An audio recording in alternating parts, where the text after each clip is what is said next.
سورج اللہ تعالیٰ کی سب سے بڑی نشانیوں میں سے ایک نشانی ہے، ایک عظیم آسمانی چراغ جس کے بغیر زندگی کا تصور بھی نہیں کیا جا سکتا۔ اس کی جسامت اتنی بڑی ہے کہ زمین کے مقابلے میں اس کا قطر 109 گنا زیادہ ہے، اور اس کے اندر 13 لاکھ سے زیادہ زمینیں سما سکتی ہیں۔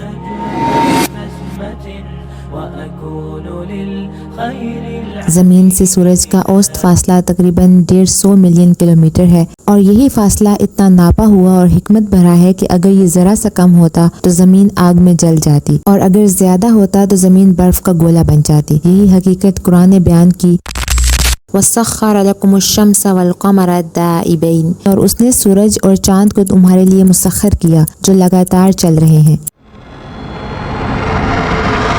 سورج کی سطح پر درجہ حرارت تقریباً 5500 ڈگری سیلسیس ہے، جبکہ اس کے مرکز میں یہ حرارت 15 ملین ڈگری سیلسیس تک پہنچ جاتی ہے۔ یہی شدید گرمی، روشنی اور توانائی میں تبدیل ہو کر زمین تک پہنچتی ہے اور ہمیں زندگی بخشتی ہے۔ قرآن نے اس حقیقت کو یوں بیان کیا ہے، وَجَعَلَ الشَّمْسَ سِرَاجًا، اور سورج کو ایک چراغ بنایا۔ سائنسی اعتبار سے سورج ایک عظیم گیسوں کا گولہ ہے جو زیادہ تر ہائیڈروجن اور ہیلیم پر مشتمل ہے۔ اس کے اندر ایک حیرت انگیز عمل جاری ہے جسے نیوکلیئر فیوژن کہا جاتا ہے، جس میں ہائیڈروجن کے ایٹم آپس میں مل کر ہیلیم میں بدلتے ہیں اور بے پناہ توانائی خارج کرتے ہیں۔ یہ توانائی اتنی زبردست ہے کہ اگر براہ راست زمین تک پہنچے تو سب کچھ تباہ ہو جائے، لیکن اللہ تعالیٰ نے فضا اور قدرتی نظام کے ذریعے اس کو ہمارے لیے متوازن اور زندگی کے لیے مفید بنا دیا ہے۔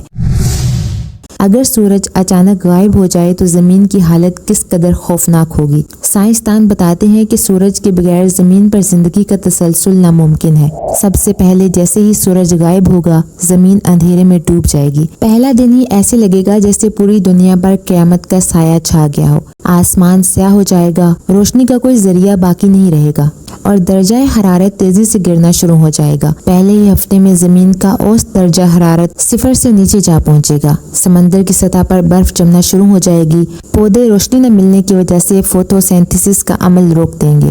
پہلے مہینے میں زمین پر شدید سردی چھا جائے گی۔ جانور اور انسان خوراک اور حرارت کے بغیر زندہ نہیں رہ سکیں گے۔ اگرچہ زمین کا اندرونی حصہ کچھ عرصے تک حرارت خارج کرتا رہے گا، مگر یہ زندگی کے لیے ناکافی ہوگا۔ 1 سال کے اندر سمندر مکمل طور پر منجمد ہو جائیں گے اور زمین ایک برفانی صحرا کی شکل اختیار کر لے گی۔ سورج کی کشش ثقل ختم ہو جائے گی۔ زمین اپنے مدار سے نکل کر خلا میں بے مقصد بھٹکنے لگے گی اور بالآخر ٹھنڈے بے جان پتھر کی مانند کائنات میں کھو جائے گی۔ یہ وہ انجام ہے جس سے ہمیں اندازہ ہوتا ہے کہ سورج کس قدر اہم ہے۔ قرآن ہمیں یاد دلاتا ہے کہ یہ سب کچھ اللہ تعالیٰ کے حکم سے ہے۔ قرآن کریم میں سورج کو بار بار اللہ تعالیٰ کی عظیم نشانی کے طور پر ذکر کیا گیا۔ سورہ یاسین میں اللہ تعالیٰ فرماتا ہے، اور سورج ایک مقررہ ٹھکانے کی طرف چل رہا ہے۔ یہ زبردست علم والے اللہ کا اندازہ ہے۔ امام ابن کثیر رحمہ اللہ لکھتے ہیں کہ سورج کا یہ سفر اس وقت تک جاری رہے گا جب تک قیامت قائم نہ ہو۔ والذی جعل الشمس ضیاء والقمر نورا، اور وہی ہے جس نے سورج کو چمکتا ہوا بنایا اور چاند کو نور بخشا۔ تفسیر طبری اور قرطبی میں ذکر آیا ہے کہ ضیاء کا مطلب ہے وہ روشنی جو اپنی ذات سے نکلتی ہے، اور نور یعنی وہ روشنی جو کسی اور سے لی گئی ہو۔ اس فرق سے قرآن نے بڑے نقطے کی وضاحت کی ہے کہ سورج اپنی ذات سے روشنی دیتا ہے جبکہ چاند سورج سے روشنی لے کر چمکتا ہے، اور یہ آج کی سائنسی حقیقت ہے۔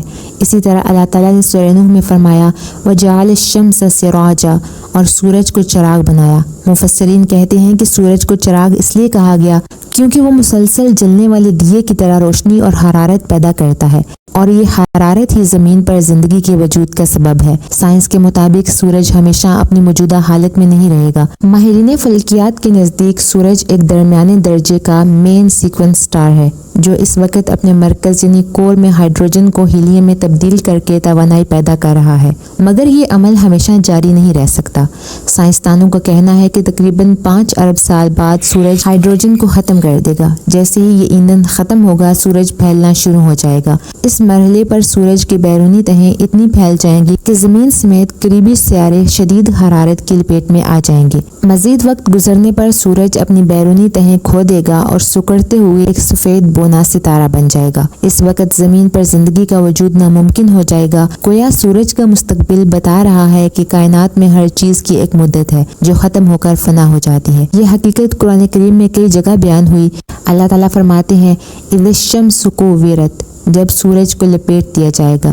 مفسرین جیسے امام طبری اور قرطبی رحمہ اللہ کہتے ہیں کہ کویرت کے معنی ہے کہ سورج کی روشنی ختم ہو جائے گی اور وہ تاریکی میں ڈوب جائے گا۔ یہ بالکل اس وقت کی عکاسی کرتا ہے جب سورج اپنا ایندھن ختم کر دے گا اور بے نور ستارہ بن جائے گا۔ اسی طرح اللہ تعالیٰ سورۃ القیامہ میں فرماتے ہیں وَجُمِعَ الشَّمْسُ وَالْقَمَرُ، اور سورج اور چاند کو ملا دیا جائے گا، یعنی سورج اور چاند کا وہ منظم نظام جو آج ہمیں دکھائی دیتا ہے ایک دن ٹوٹ پھوٹ کر شکار ہو جائے گا۔ یہ بات آج کی سائنس بھی تسلیم کرتی ہے کہ جب سورج اپنی زندگی کے آخری مراحل میں ہوگا تو نظام شمسی کی ترتیب بکھر جائے گی۔ سورج کوئی عام ستارہ نہیں بلکہ ہماری زمین پر زندگی کی بقا کا سب سے بڑا ذریعہ ہے۔ سائنسدان کہتے ہیں کہ سورج ہر سیکنڈ میں تقریباً 386 ارب میگا واٹ توانائی خارج کرتا ہے۔ یہ اتنی بڑی مقدار ہے کہ اگر اس توانائی کا تھوڑا سا بھی حصہ زمین پر براہ راست گرے تو سب کچھ لمحوں میں جل کر راکھ ہو جائے گا۔ لیکن اللہ تعالیٰ نے زمین اور سورج کے درمیان ایک ایسا بہترین فاصلہ مقرر کیا ہے کہ زندگی کے لیے روشنی اور حرارت بالکل متوازن انداز میں پہنچتی ہے۔ اگر زمین ذرا سا بھی سورج کے قریب ہو جائے تو یہ آگ کے دہتے ہوئے گولے کی طرح سب کچھ جلا ڈالے گی، پانی بخارات بن جائے گا اور زندگی ختم ہو جائے گی۔ اور اگر زمین تھوڑا سا بھی سورج سے دور ہو جائے تو شدید سردی چھا جائے گی، سمندر جم جائیں گے اور زندگی ممکن نہ رہے گی۔ یہ کمال کا توازن کوئی حادثہ نہیں بلکہ اللہ تعالیٰ کی قدرت اور حکمت کی نشانی ہے۔ ماہر فلکیات کے مطابق زمین سورج کے گرد تقریباً 15 کروڑ کلومیٹر کے فاصلے پر گردش کر رہی ہے۔ اگر یہ فاصلہ صرف چند فیصد بھی کم یا زیادہ ہو جائے تو زمین پر زندگی ناممکن ہو جائے گی۔ یہ بات سائنس آج جدید آلات سے ثابت کر رہی ہے،